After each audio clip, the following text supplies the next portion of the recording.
Hello, everybody.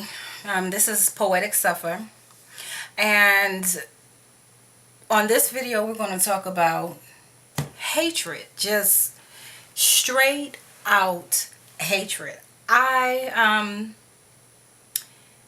just think that this is a topic that needs to be discussed, and it transcends religion, it transcends race, gender, and age. Basically, I find today now more and more that people are so full of hatred, and because we have so much stress in our lives today, um, we're finding smaller and smaller issues to use as the reason as to why we are hating on each other to the point of hating against children, hating against single mothers, single fathers, and people that are disabled, and just basically preying upon people who cannot protect themselves. Um, you know, I'm the type of person, I don't agree with that 1 second. Not 1 second. There are so many different ways that one can make a living in life, that one can succeed in life, and it does not include stepping upon people who cannot take care or defend themselves. Um, I've seen over the last couple of years that there are so many campaigns coming out about anti-bullying.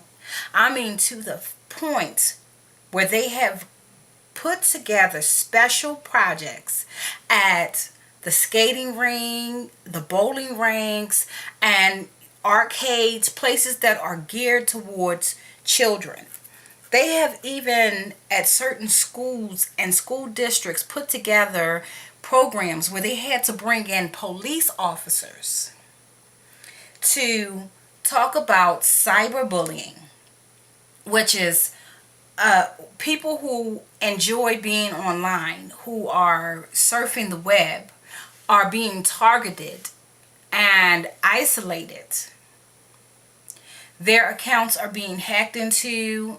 These people somehow are using their pages to say bad things to their friends, and just starting all kinds of rumors and hatred in the cyber world. So that's for creating a lot of negativity where the negativity does not need to be. I am a firm believer of grown people conversating with each other. Number one. And if we as grown people cannot communicate and talk to each other about our issues, work through our issues, how then do we expect our children to work through their issues? We cannot, because we are showing them just the opposite. Many of these people who are bullying, quote unquote, are parents. They are parents. They are professionals and professional workplaces. So you will be very, very shocked to understand that, that this type of hatred and activity goes on behind closed doors. And it's like, these people have taken, like, they have no shame and slandering people online. It has gotten to the point where it has gone viral, like a viral video. And here's my thing about that. If you're bold enough to spread rumors and to slander and to try to destroy certain people's lives, then you're bold enough to bring the issue to them. Why are you hiding behind a computer? Why are you hiding using other people to make your point? If you have an issue with this particular person. Now, we all know, all of us that use the internet, we know that it's very, very easy to find people, even people that you haven't seen in years, online, because that is how sophisticated the web is today. So therefore, that eliminates excuses as to, I couldn't find the person, I don't have their phone number, I don't know where they live. That's a bold-faced lie, okay? And we know that it's a bold-faced lie. Now, many times I have seen people just like really shunned and isolated, even when they go for worship, based on certain things that are going around about the person, this, that, and the other. Me myself, I would prefer to get to know the person. I mean, people get angry and they say lots of things about people they don't like, point blank. Maybe even things that they don't want somebody else talking about them behind their back and saying they're going to say it behind somebody else's back. I'm just a firm believer that you can go to the person. If you don't want to go to the person directly, in person, face to face, then perhaps you should send the person an email. Perhaps you should call the person on the phone. But if you don't at least take the steps to resolve the issue, to put the issue on the table, then you're stating that you don't have a problem. That's what you're saying. That you don't really have a problem with the person, but this activity is what you want to continue doing. And this activity has gone so far that it's destroying whole neighborhoods. Whole neighborhoods from state to state, from country to country. And it's literally just that destructive. It becomes a form of slavery, really. Based on the fact that these people are manipulating people they deem weaker, or, people that they don't respect. They are manipulating and destroying these people's lives. As if it's a game or something. And I'm really just, I'm not just making a video just to put certain people on blast, but I am saying that, if you have a problem or issue with a person, at least you should not drag children into the issue. Now, if you're an adult, at least give your child the opportunity to see how issues can be worked out. Now, I'm not saying that I have not had instances where I could have handled a situation better myself. I'm human as well. But I am saying that many times I can have a conversation with a person, and it doesn't really need to escalate beyond that. But there are proper steps to take.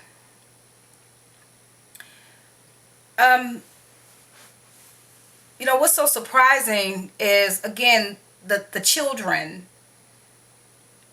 being involved and being hurt and bullied behind personal issues. Now, we as adults, we as people, we all have emotional, psychological issues, spiritual issues. We all do. We are not unaffected by those issues.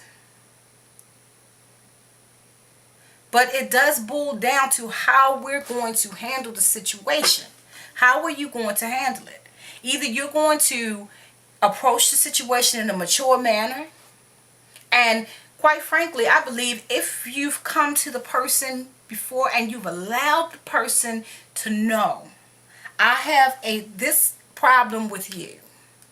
Now, if the person comes to you and tries to resolve the issue with you, and you refuse to solve the issue, then you're promoting that bullying and that negativity.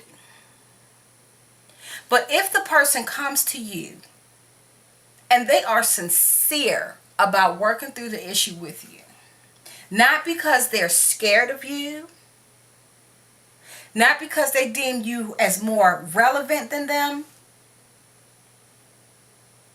but because they know that this issue can be handled in a better manner. Now, some people might have to resort to the Medea zone. Some people you just can't talk to.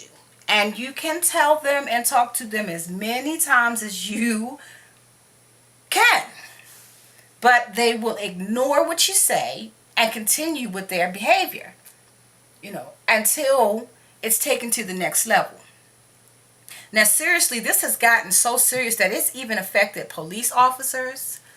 It's affecting businesses, the military, and they have begun to form online, like, secret shoppers who go from website to website to catch people who are hacking into accounts, who are bullying, cyberbullying, people who are using other people's information.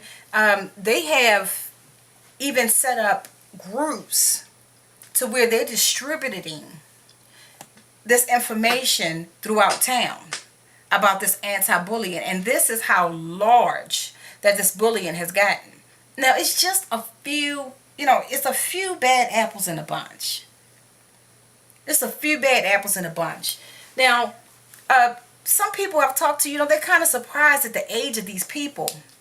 Like, these people are, as old as they are and continuing day in, day out, all day long. If you need to be heard that bad, if you got something that important to say, why have you not taken it to court? If it's hurt you that bad, why had you not taken it to the police and filed a report if it was that bad? Why had you not gone on a talk show if you needed the whole entire world to know what you wanted them to know? Because as taxpayers, we're not going to keep paying for services that you're going to keep destroying. Not going to do it. So you can get with it or get on about your business.